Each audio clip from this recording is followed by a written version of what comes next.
Hi, welcome back to another episode of SEO On-Air. I'm your host Aaron, and today we have Jon Clark, Managing Partner at Moving Traffic Media.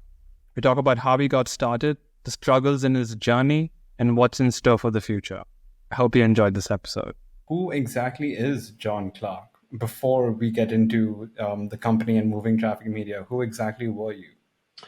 Who am I? I'm a dad. I'm a husband, son. Um, I like to think of myself as an entrepreneur, um, someone who loves coffee, um, Right. loves sports. Um, yeah, business owner. I'm trying to think about what my Twitter byline would be. Right, you sort of have a set number Right. of characters. So, what sort of buzzwords can you drop in there? I love photography. I'm not very good at it. I think that's um, sort of like internet marketing, where there are so many small nuances that you can change within the settings that result in an outcome. Speaking of which, if we were to make, let's say, a Mad Men version of today's world, what are some things that might be now talked about? SEO for sure, a bit of AI in marketing too. But what other modern, let's say, marketing techniques would be used? Yeah, AI would definitely be something that would be talked about. I'm sure there would It can be an be entire season on its own. for sure. Search engine optimization, absolutely. I think there'd have to be some component of web development or um, CMS platform that sort of powers a lot of what was being advertised. There definitely need to be a mention of Google somewhere in there, All right. um, just as the conduit for which all this stuff is dispersed. Um, and I could sort of see right the the rivalry building in the episode between like Bing and Google, and right, you sort of have these adversaries that maybe one agency is pitching against the other. Um, And then randomly you'll have like a cameo from Neil Patel or John Moo. yeah, yeah, exactly. Yeah, as like the paid consultant who's coming in to, win the Right. day or whatever. Yeah. Would that be a show that you would watch though? Because I feel like that the original Mad Men would be like very interesting and exciting, but when we look at the Google and SEO, I feel like we might be excited about it, but it might not be the same hit TV show that other people might watch. I don't know. I think a lot of people who aren't in this industry in a deep or a day-to-day way, they have a curiosity to it. You always see those Google Trend slides where it's like the word SEO and there's like a steady hockey stick up. So I think there's a general awareness around it, but not necessarily a deep understanding maybe of how it works or necessarily what it is. So I would say the same thing with Mad Men. It was a drama. It had its sort of core around advertising, but I think there were a lot of other things that people found attractive about the show, whether it was the character development outside of being an advertising, savant in some ways. John Hamm, I think, as a character, um, and sort of how he built up that character, I thought really brought people in as well. And then you have all the supporting characters around him that really sort of made the show what it was. So I think there's, with any TV show, if it's cast right and sort of built out right, I think can attract a pretty broad audience.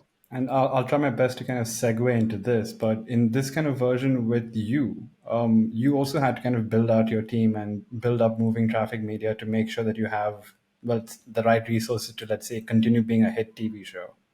Hmm. How did it exactly start off? Like, I'm kind of curious to know what was the first, let's say, couple of months looking like.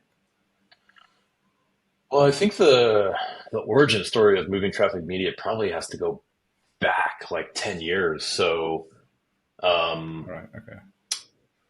I right out of college, I started at a startup company, and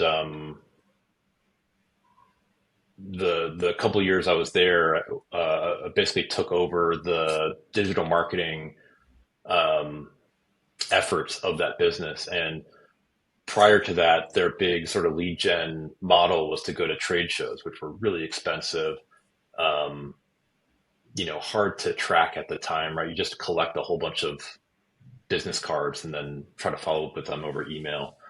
Um, Right. and so we moved primarily to a digital model. And I was the only one sort of teaching myself there. I was reading as much as I could, um, just trying to absorb anything that I could find online. And this was very early. This was when Overture was still a paid search platform, um, Right. before Yahoo acquired them. And so I was basically looking for an opportunity to go to a place where there were smarter people than me. And I ended up in California. And I wanted to buy a condo. So for whatever reason, I was averse to renting. I always wanted to, if I was going to be paying a mortgage or basically rent, I wanted it to be something that would benefit me, in the future. Right. So I started scouring Craigslist at the time, just looking for folks who were, small businesses or mom and pop shops, some support. And that was basically how I started freelancing. And at the same time, I originally got started in paid search. So that was sort of my expertise at the time.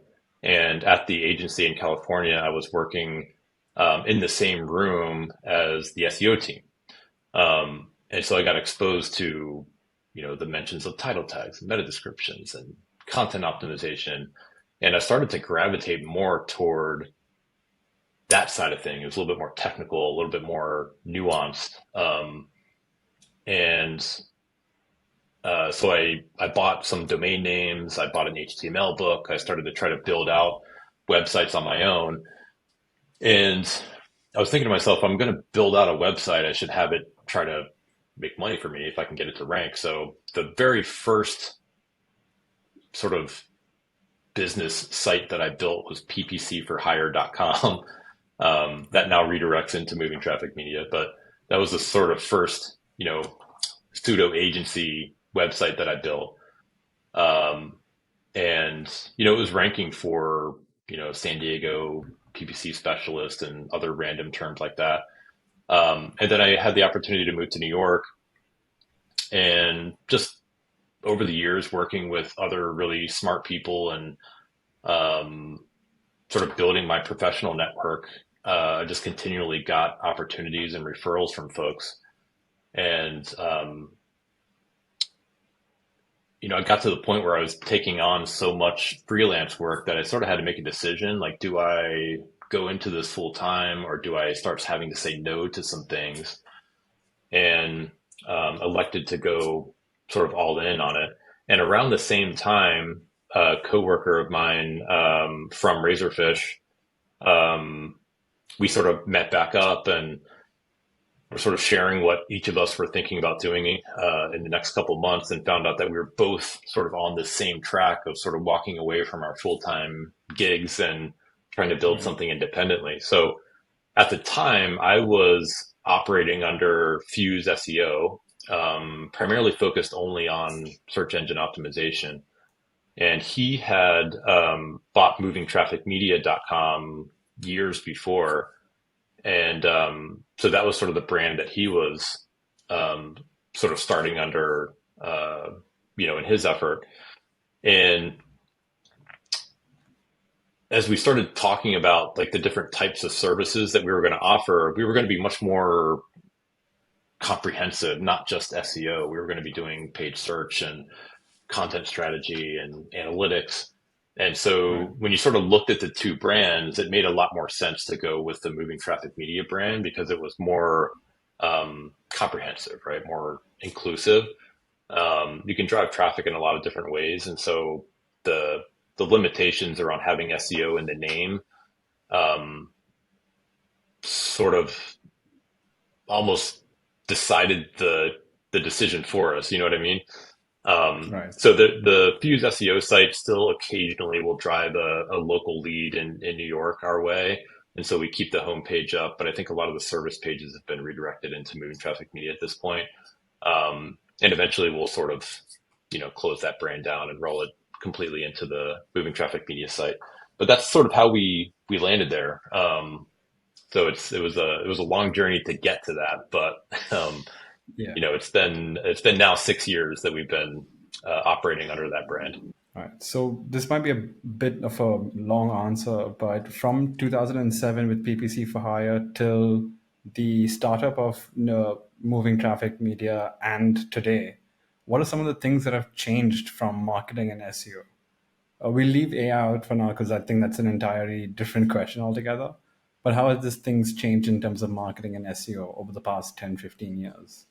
I think it seems like a lot of things have changed. I think the core of what SEO is, I think, is still the same. There are some foundational principles that you need to, make sure that you're accounting for. So, making sure that your technical foundation is sound and that Google can find and index content that you have.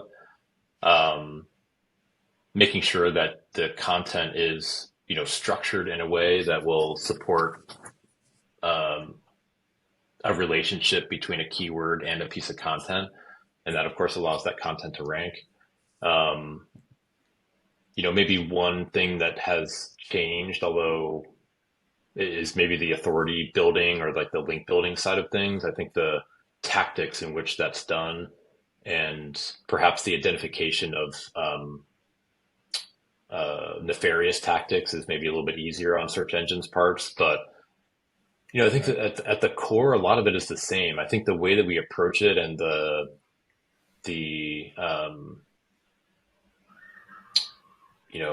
how smart some of the tools have gotten is probably where we're changing, and the strategies that is being applied to those things have definitely evolved and gotten much better. Um, but at the core, if Google can't understand your site from a technical perspective, a lot of that stuff doesn't matter. A lot of people say technical isn't important, but we've seen Yeah. very small changes have massive impact. And then on the content side, it's definitely a more competitive space, and the tactics in which content needs to be created and structured is definitely more evolved than it has been. But at the end of the day, you still need content in order to be able to rank for a set of terms. And so I think a lot of um, principles are the same. I think the way that we go about it is probably what has changed the most. And a Yeah. lot of that is the advancement in tools as well, that provide those insights and um, position and represent data in much better ways. So I think that's where the industry has evolved a ton is on the analytics and sort of tool set side that elevates a lot of those insights. Right. I feel like there are, let's say, two takeaways from that. One being that your technical SEO is the backbone for your website, so you need to make sure that's still there. And Hmm. what you had mentioned about how the concept hasn't changed at all. Google wants you to be providing the best type of content for, let's say, the user. So you need to Yep. be able to at least make content that's perfect for them while also making the technical sound of it um, good.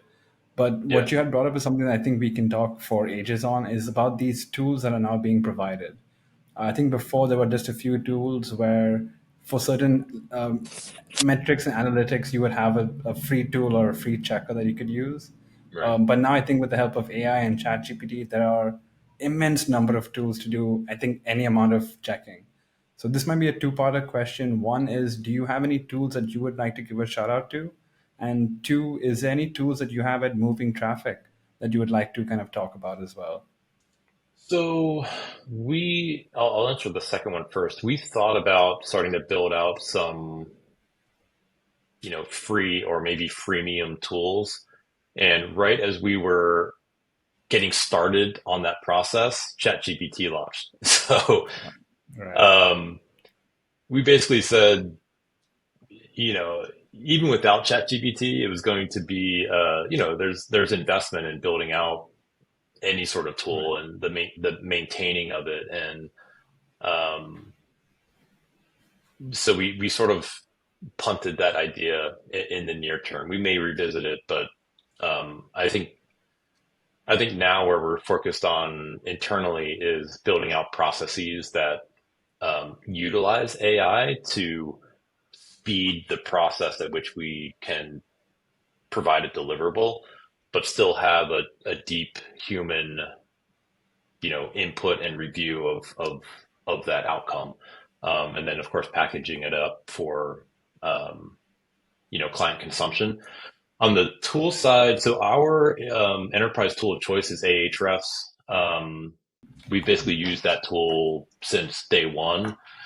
We do have clients who come in with their own sort of, account with SEMrush or occasionally like a Bright Edge.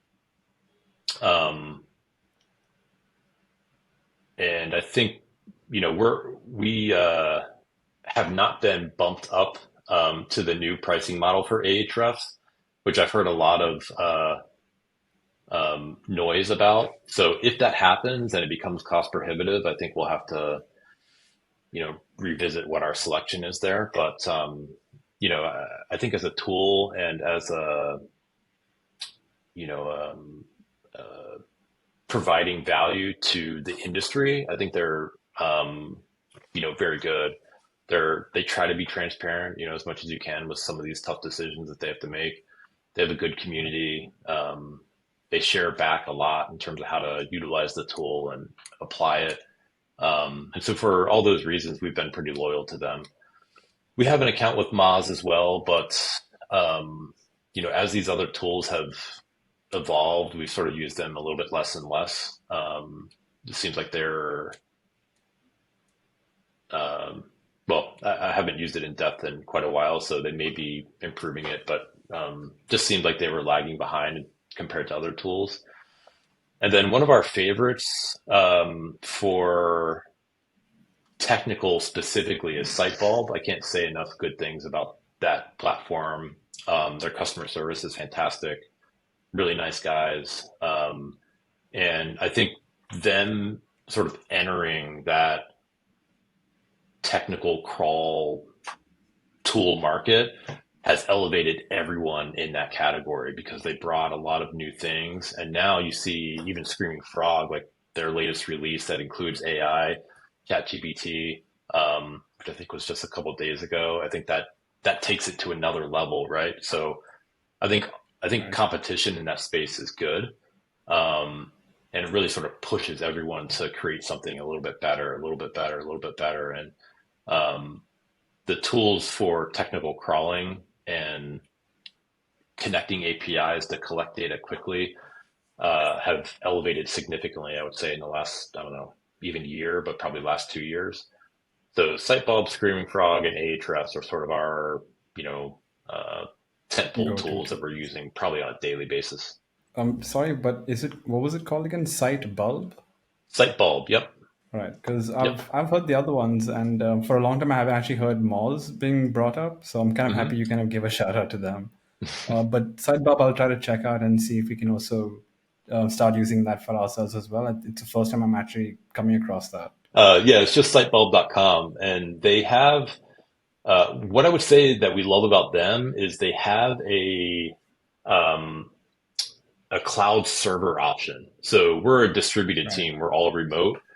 And for Screaming Frog, at least, if I ran a crawl, it was a lot more difficult to share, with a coworker. Um, right, so we basically moved over to their cloud server, and any crawl that we run, um, everybody has access to the same crawl. So if we're doing a tech audit, people can hop in and out of that. Or right. um, the other benefit is we set up weekly crawls for all of our clients. So all that stuff sort of runs behind the scenes, and it's always a resource for us to hop in and find information. So that's one of the reasons that we definitely prefer that tool. Yeah, and it becomes, I think, super convenient that way because if let's say one day someone's not at the office, but they've been working with that account, someone else can just chime in and take a look see. Exactly. Another tool The that I'll mention is Spotify. I haven't had a chance to use it a lot, but everyone who has raves about the tool. Um, and they, again, I haven't used it, so I don't know specifically, but they're probably best for like large scale sites, and they utilize a lot of log file data, which Right. is sort of a niche within the technical side of things, and so I think they bring a lot of value from that perspective. Heard a lot of great things about them, so I hope to be able to use them in more depth in the future. One of the questions I had was, when, let's say, a client did come up to you and want your services, is there, let's say, a specific process to kind of understand who they are and what their requirements are? Yeah, it's a good question. So, as part of the business development process, there's always an initial discovery call, right? I think in many ways that initial call is um, maybe less about finding out those things that you listed in the question and more about um, like qualifying things like budget. Um, would they be a good fit with sort of who we're looking for as a client? Could we see ourselves working with them? And hopefully they're thinking the same things on their end. Um, Right. our focus has always been building consultative like relationships with clients. And so our tenure is quite long, even though we've only been around for, 6-ish years. Our average client tenure is over 4. And a lot of the clients that we signed, in Right. our first year are still with us. And so that emphasis on sort of finding a good fit on both sides is really important to us. Once we sort of get through that, there are often additional conversations around um, goals, KPIs. Um, a lot of the deep questions around sort of who they are as a business and their history and things like that are reserved for the um, sort of official kickoff call. And that call is, anywhere from 90 minutes to sometimes 2 hours.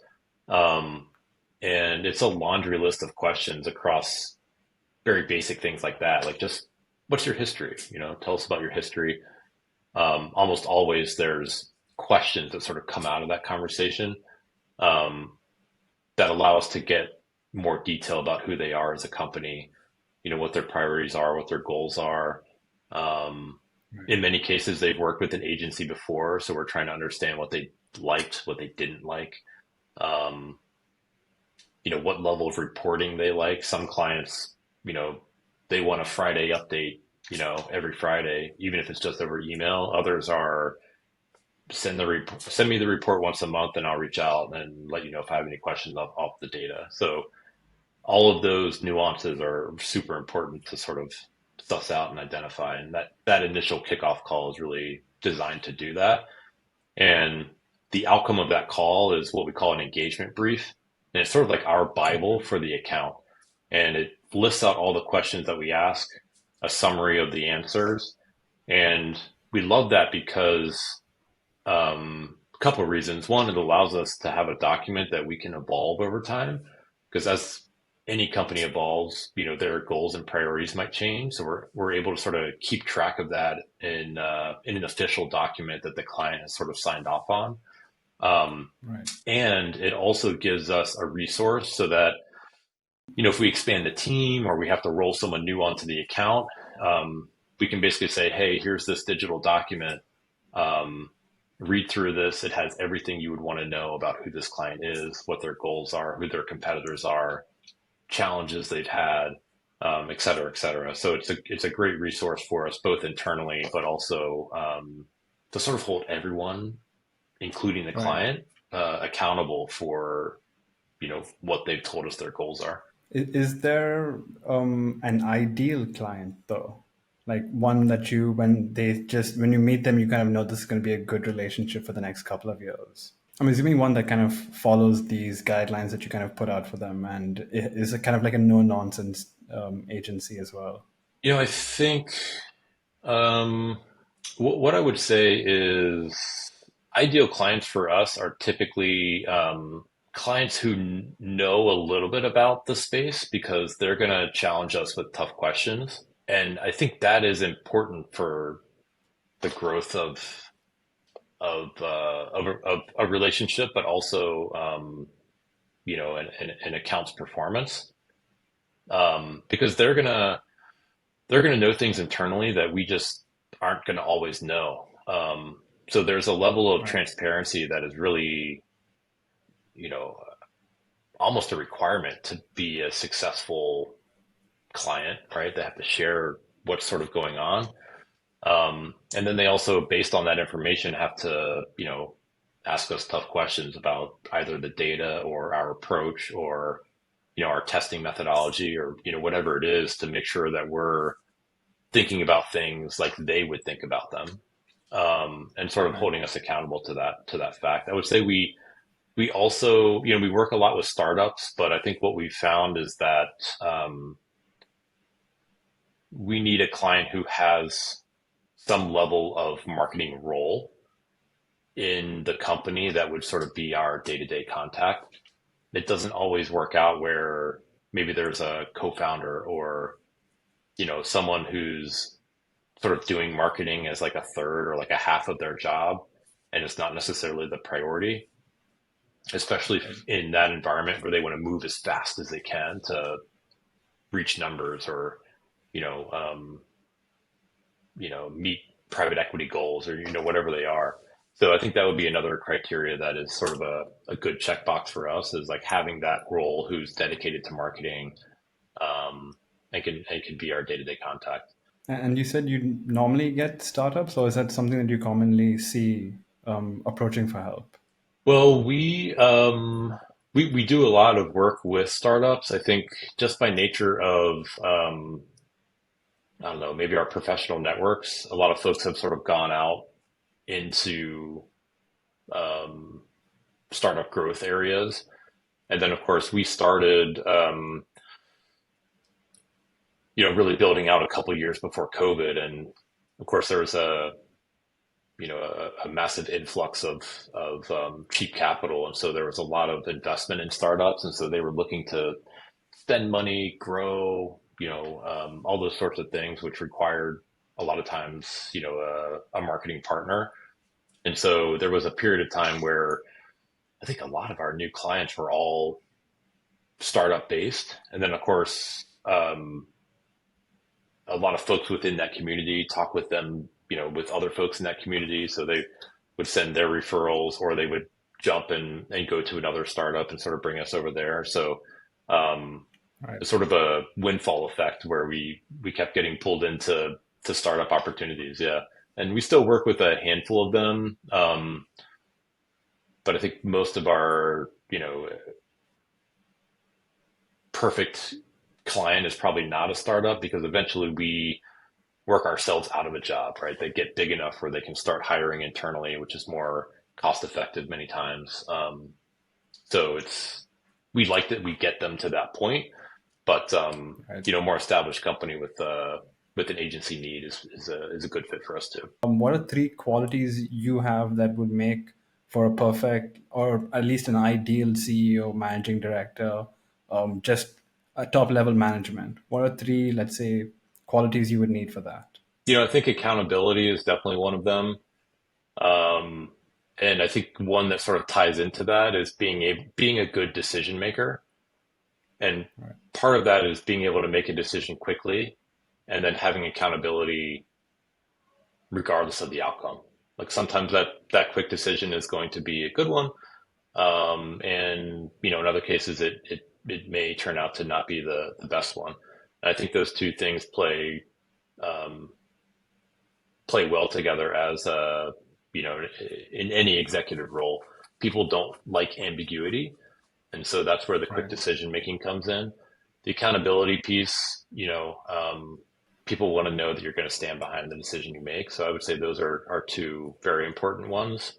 What would set moving traffic media apart from other agencies?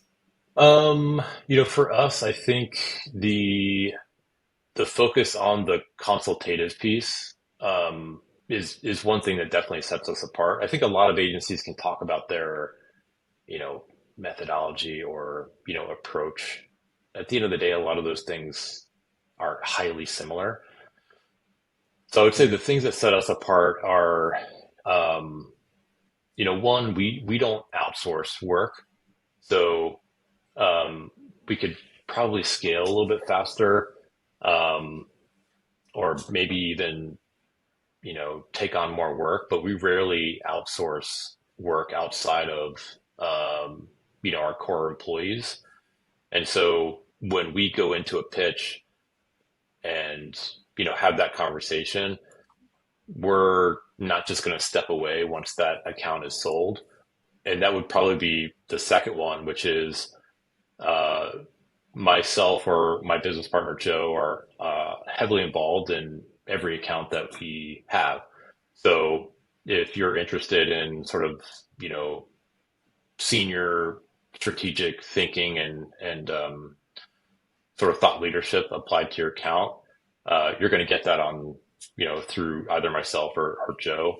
And it's not something where, again, we're in a pitch meeting and all of a sudden you're not going to, ever see us or hear from us again. So that was actually at Razorfish, we would have a big team. We'd go in and pitch a client. And then, once it was sold, sometimes we would never necessarily talk to them again. So I think that was one thing that we didn't like about the big agency environment. And so we tried to, um, you know, create an ecosystem that was not that. Um, Right. so I think those are, a couple things that would sort of set us apart from other agencies, especially the larger ones where you may not have that opportunity to, um, have executive leadership always involved. If you had 2 minutes to do like an elevator pitch, basically this would be your time to just promote yourself and your business. You have those 2 minutes right now. Well, I would say we're not the perfect fit for everyone. I'll start by saying that, and we tell everyone that we talk to that exactly. We're not full service. We focus on specifically what we believe we're very good at, which is search engine optimization, paid search marketing, content strategy, and programmatic display or display marketing. Social sort of lumped in there with paid search and content. Um, and I would also say we are not necessarily a good fit for folks who are only looking for, branding. In most cases, folks come to us looking for some sort of KPI, cost per lead, or um, some sort of ROAS goal that they're trying to hit.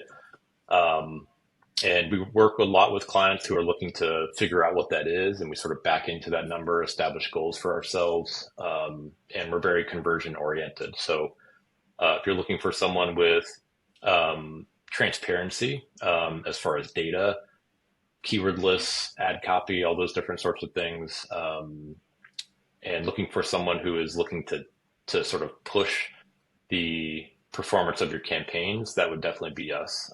We have quarterly testing plans that we create. We get your feedback on those tests. Where they're successful, we roll up to the broader campaigns. Where they're not, we let you know what those are and sort of table those in our appendix. So yeah, we love sort of small to mid-sized companies. That's sort of our sweet spot. Um, and we'd love to work with you if there's an opportunity. And where can people find you? So you can email me directly at Jon, at movingtrafficmedia.com. I'm much more active on LinkedIn since the Twitter fiasco. Right. And movingtrafficmedia.com, or is That's there? correct. Yep. Right. Okay. Cool. So Oh, we we're shall add that hiring in now. also.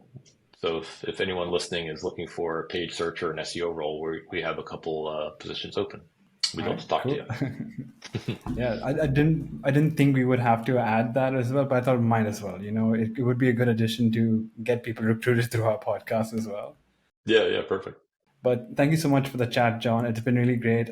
I do kind of like the way you have spoken throughout. It's been very calm and collective and very digestible for me to kind of understand, even though I might not really completely understand what you have been talking about. But I'm glad you came, and I hope we can get you again for the season 4. Yeah, I'd love to come back. Thanks so much for having me. Thanks for watching that episode. I hope you enjoyed. For more videos like this, make sure you like and subscribe.